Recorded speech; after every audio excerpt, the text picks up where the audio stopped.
चलो let's start. सम करते हैं। 218 ग्रेनेप ग्रेनार कंपनी। अपने अभी जस्ट ये सम किया था। अपने को पहली बार में क्लिक नहीं हुआ था, एकदम एंडिंग में क्लिक हुआ, लेकिन रिकॉर्डिंग पूरी खराब हो गई थी, तो फिर से एक बार करते हैं जस्ट फॉर द फैंस कि ये हम दोनों बोलने को की तो आ जरूरत गया नहीं थी बट है ना राहुल, हम दोनों को सम आ गया है, लेकिन जस्ट फॉर हाँ द जी। Fans, just for the fans, बस हो रहा है। Just for that one person who is going to fail after watching our video. Calculate करना है, कैलकुलेट करना है effect of the wealth of shareholders of Grenar company of using the net rights issue funds to redeem the loan notes. तो हम जब भी wealth of share holders हमें calculate करने को दिया जाता है, तो सबसे पहले हमें शेयर प्राइस निकालनी है after what ever they have given. शायद बॉन्ड्स हमने इशू किए होंगे, या राइट्स इशू किया होगा, बैंक लोन लिया होगा। हमें हमेशा वेल्थ निकालते टाइम एक चीज याद रखनी कि हमें शेयर प्राइस निकालना है, which will give us the value. उसे कंपेयर करना है टीआरपी के साथ। Let's go. Grenark company is planning to raise 1 crore 12 lakh through a rights issue. The new shares will be offered at a 20% discount to the current share price of Granarp company, which is 3.5 per share.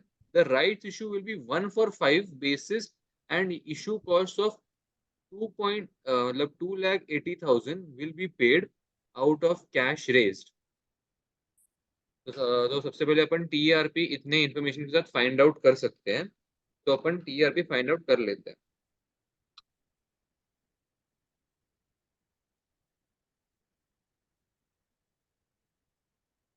ये जो अपने को TRP आएगा, I just clicked Rahul, कि ये भी अपने को ना करेक्ट टीआरपी नहीं आएगा। अपने को इस टीआरपी को बाद में एडजस्ट करना पड़ेगा। वो कैसे करते हैं वो भी मैं तेरे को बाद में बताता हूँ। ठीक, वो भी एडजस्ट करंट करना है। अपने को यहाँ पे 20% डिस्काउंट पे है ना, तो इंटू 0.8।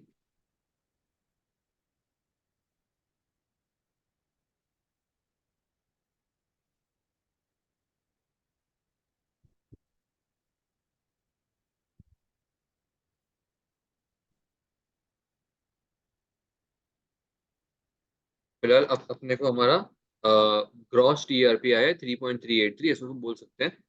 ठीक है, टीआरपी अपने को इतना आया।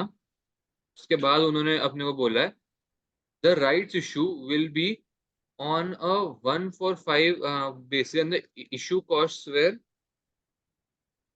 इशू कॉस्ट कितने थे? 2,80,000 टू लाख एटी बराबर। का। हमने हमारा कैश रेस कितना किया था?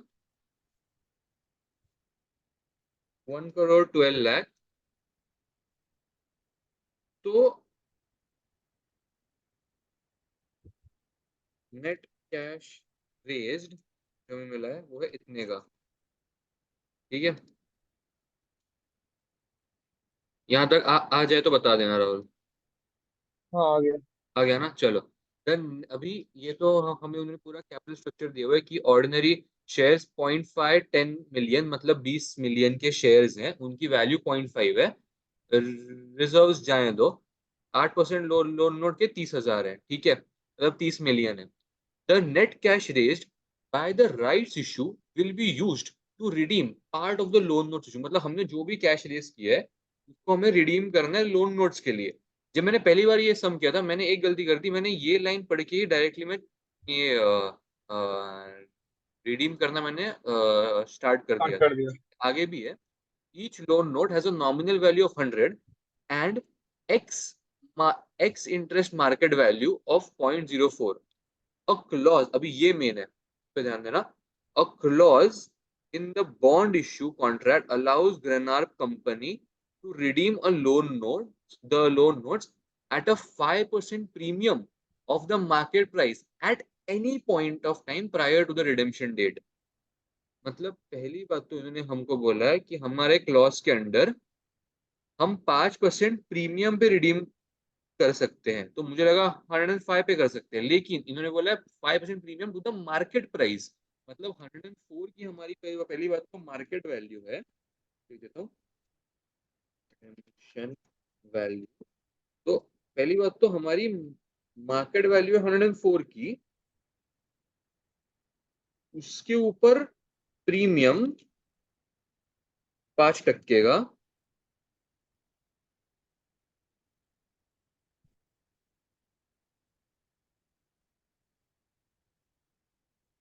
अरे अरे भाई, 5% का प्रीमियम 5.2,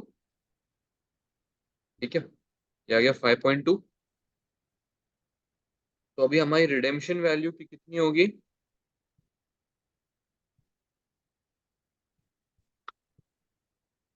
रिडेम्पशन वैल्यू हमारी होगी 109.2 की। अब मैंने कैश रेस किए हैं 192, मेरी रिडेम्पशन वैल्यू 109.2, और मेरी बुक वैल्यू है 100, मार्केट नॉमिनल वैल्यू।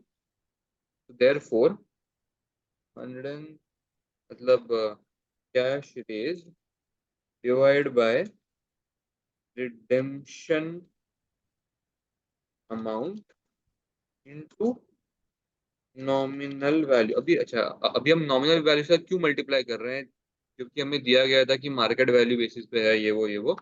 तो यहाँ पर जो अब अपने को 30,000 दिख रहा है ना, अपने को इसमें से कम करने का है, कि हमें हमारी बुक्स में से वो उस चीज को माइनस करना है। सो फॉर दैट रीजन हम क्या करेंगे, कैश रेज, हमने कैश रेज किया था, नेट कैश रेज किया था 109240 divide by redemption value. And best part is कि ये दोनों के दोनों डिविजिबल है, ठीक है, इनटू 100, मतलब डायरेक्ट डिविजिबल है। 100 is my nominal value, so this is my, मतलब, the amount of loan notes redeemed, the amount of loan notes redeemed, amount of loan notes redeemed कितना आता है? इतना आता है। मैंने अगर इतने amount of loan notes redeem किए हैं, तो अब मुझे मेरी इंटरेस्ट कैलकुलेट करनी है, बराबर है? तू आ जाए तो बताना। हाँ, एक मिनट। आराम से, कोई दिक्कत वाली बात नहीं है।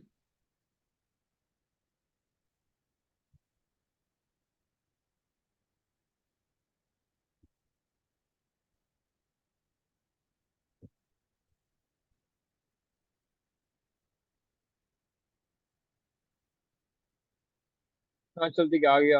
Amount of loan note reading is 1 crore कुछ। हाँ, ठीक है। अभी हमारे पास ओल्ड लोन नोट्स की वैल्यू थी 30 मिलियन, रिडीम्ड, और आते हैं रिवाइज लोन नोट्स। रिडीम मेरे से हुए हैं इतने, तो मैंने इसमें से, तो मैं ये आ गए मेरे रिवाइज लोन नोट्स। तो अब जो मेरे को नया इंटरेस्ट चार्ज होगा, क्योंकि इन्होंने मेरे को बोला है कि अ, हमें नेट इफेक्ट ढूंढना है यूजिंग द राइट्स इशू, ठीक है। तो for my rights issue, basically मैंने क्या बोला था कि मुझे शेयर प्राइस करना है compare. So for share price मुझे ईपीएस का वैल्यू लगने वाला है। ये चीज मेरे को पता चली ये देख के, ईपीएस एंड टोटल अर्निंग्स वगैरह देख के, फिर मेरे को ये चीज पता चली, ठीक है।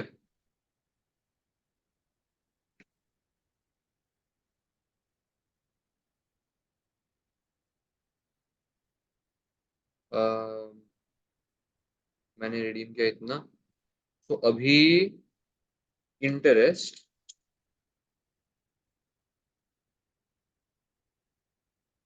मेरे को जो इंटरेस्ट चार्ज होगा, पहले मैं तेरे को बता देता हूँ कि मैंने इस चीज को किया कैसे, ठीक है। फिर उनका मेथड और छोटा है, लेकिन मेरे को ये चीज क्लिक नहीं हुई, तो मैंने पूरा क्या कैलकुलेशन किया था, न्यू एंड ओल्ड, ठीक है। तो इनको, ओल्ड में इनको अर्निंग्स आए कितने, जरा वो बता। एक मिनट।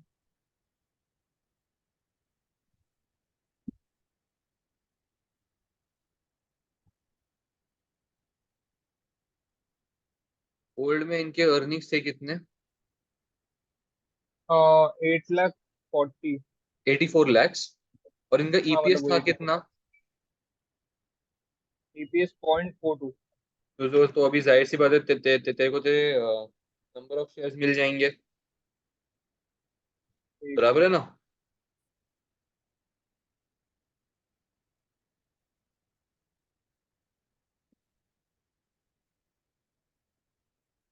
अर्निंग्स अपॉन, हाँ, तो this divide by this will give me ना माय नंबर ऑफ शेयर्स। अरे हाँ, एक्चुअली नंबर ऑफ शेयर अपने को ऊपर भी दिए हुए थे, 10 million और उसका 0.5, तो 20 million, ये भी इतना करने की जरूरत नहीं थी। तो अभी हमारे पास पहले नंबर ऑफ शेयर्स थे 20 million, ये देखा राहुल, बस पहले नंबर ऑफ शेयर्स थे 20 million। अभी अपन ने किया था राइट्स इशू 1/5 डिवाइड बाय 5, तो अपन ने अभी रेस किया था 4 लाख के, या या फिर 40 lakhs के जो भी। तो दिस प्लस राइट्स इशू का शेयर्स गिव मी 2 लाख और 2 करोड़ 40 lakhs, बराबर है।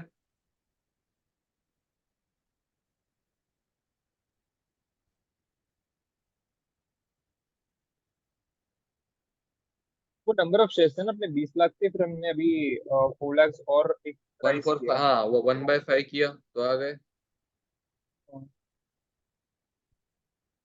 ठीक है। एमटीएस, एमटीएस मेरे को यहाँ पे दिया हुआ है 3.5 पर शेयर का। तो फिर जाहिर सी बात है, मेरे को मेरा पी रेशियो पता चल जाएगा। पी रेशियो हम अज्यूम करके चलते हैं सम्स में कि हमारा ओल्ड और न्यू में सेम रहता है, ऐसा नहीं करना रहता, मतलब actually this in real world it is not a good calculation और गुड अजम्पशन टू मेक, लेकिन हम सम्स में ऐसा अजम्पशन लेके चलते हैं, ठीक है। MTS को उन्होंने दिया ना 3.5। हाँ, अभी इंटरेस्ट उनका ओल्ड, उनको इंटरेस्ट 8% भरना पड़ रहा था पर लोन नोट पे, बराबर है। अच्छा मेरे को ये बता, तूने दोनों में P रेशो सेम क्यों रखा? पी रेशियो हम सम्स में ऐसा अज्यूम अच्छा अच्छा, हाँ करके हाँ, चलते बोल हैं बोल। कि सेम रहता है न्यू एंड ओल्ड इशू के बाद। In real world it is not a good assumption to make. अच्छा।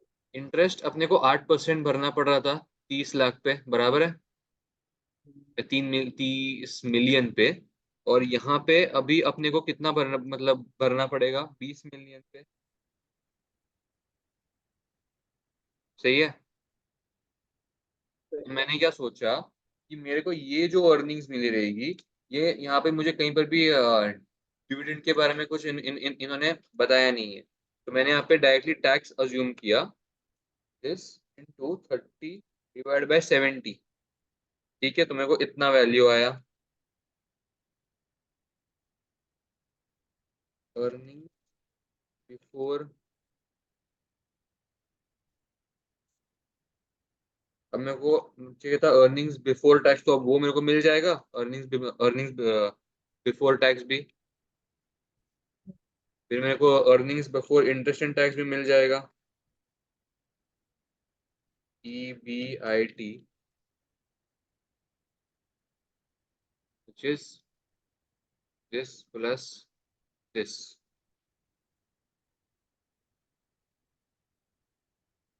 ठीक है।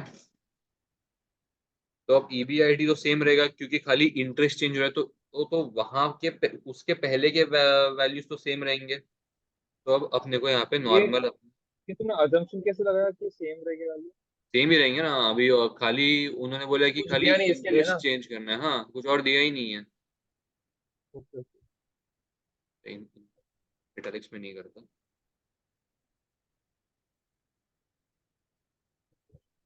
ठीक है।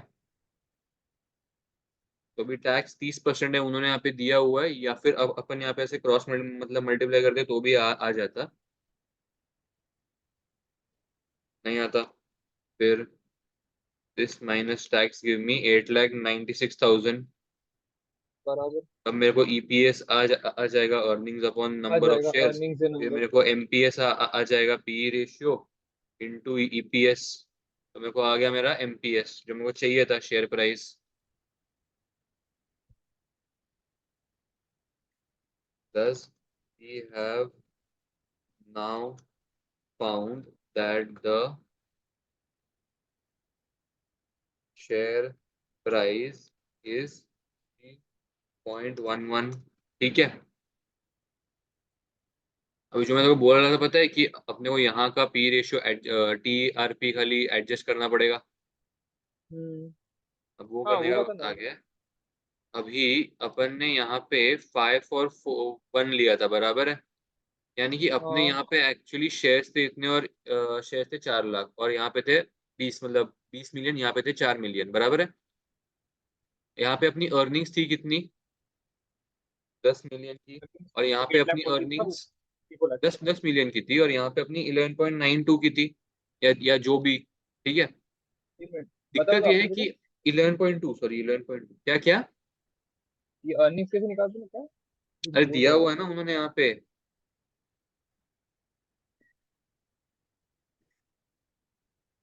ओके। अच्छा, हाँ। ठीक है। तो एक्चुअली प्रॉब्लम क्या हो गया है, यहाँ पे अपन ने एक इशू कॉस्ट माइनस किया था, बराबर है। तो अभी अपने को इस इशू कॉस्ट को खाली एडजस्ट करना है यहाँ पे 1 की जगह पे, हमने वो बताया है। इसलिए अपना फर्स्ट केस में टी आरपी में 0.01 का डिफरेंस आ रहा था। इस divide by number of shares जो मैंने ये रेस किए, तो 0.07। तो इसकी वजह से 1 - 0.007 गिव मी, नहीं नहीं नहीं, एक मिनट ना, शायद ऐड कर ले। 1 हम्म। 1 प्लस दिस आ गया।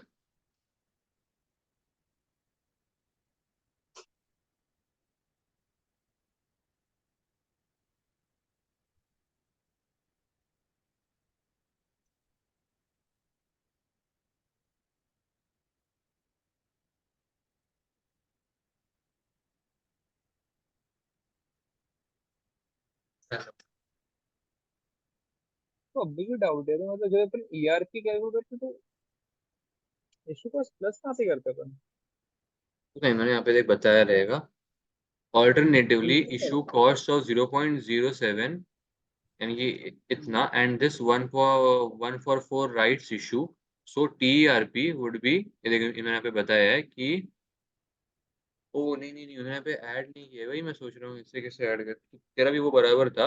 इन्होंने 2.8 में से ये चीज को माइनस किया है, फिर आता है 3.37, बराबर 2.8, क्योंकि ये इनका शेयर। हाँ, मोर लॉजिकल अजम्पशन, हाँ।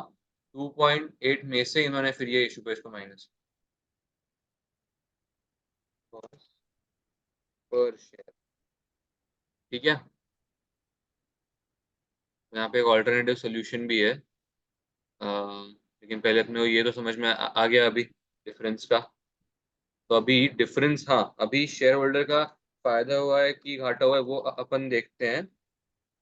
टीआरपी और ये कंपेयर करते हैं, तो अभी अपने को आया है टीआरपी ऑफ 3.37 और share price of 3.17।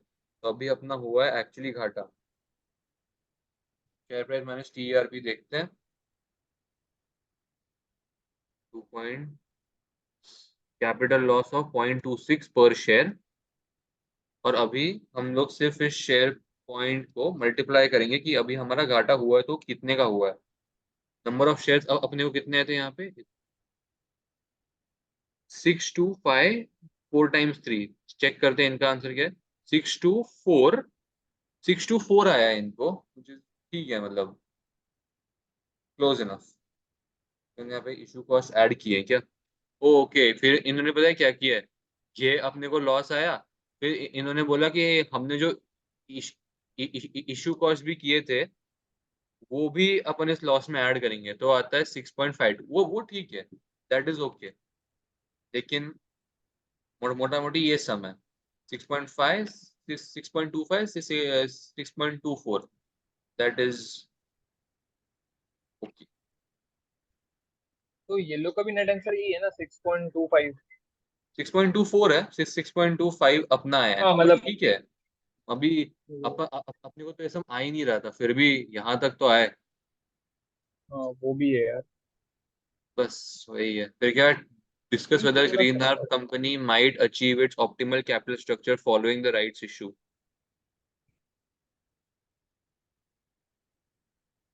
The capital structure is considered to be optimal when the weighted average cost of capital is at the minimum and the market value of the company is at the maximum. The goal of maximizing shareholder wealth might be achieved if the capital structures are optimal. फिर इन्होंने यहाँ पे traditional view बताया है, views of Miller and Modigliani, market imperfections view, ये सारे वही जो अपने आज सुबह पढ़े थे। एंड लास्ट में क्या, last discuss three sources conclusion. And characteristics of long term debt finance which may be available for green arc company. पढ़ेगा? देखो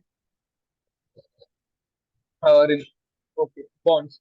Bonds are long-term debt capital raised by the company for which interest is paid, usually half yearly and at a fixed rate.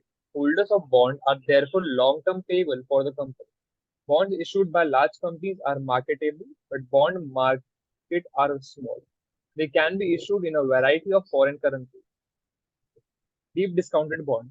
Deep discounted bond are bonds or loan notes issued at a price which is at a large discount to the nominal value of the notes and which will be redeemable at a nominal value or above the nominal value when they eventually mature.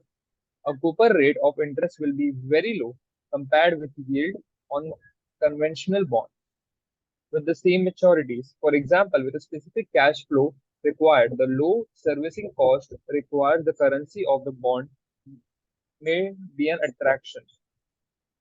Coupled with a higher cost of redemption at maturity, the main benefits of deep discounted bonds for the company is that the interest yield on their bonds is lower on conventional bonds.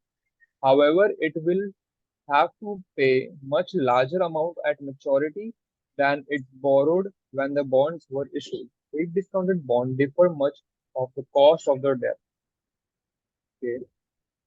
Convertible bonds are the bonds that give the holder the right to convert to other securities, normally ordinary shares at a predetermined price rate and time.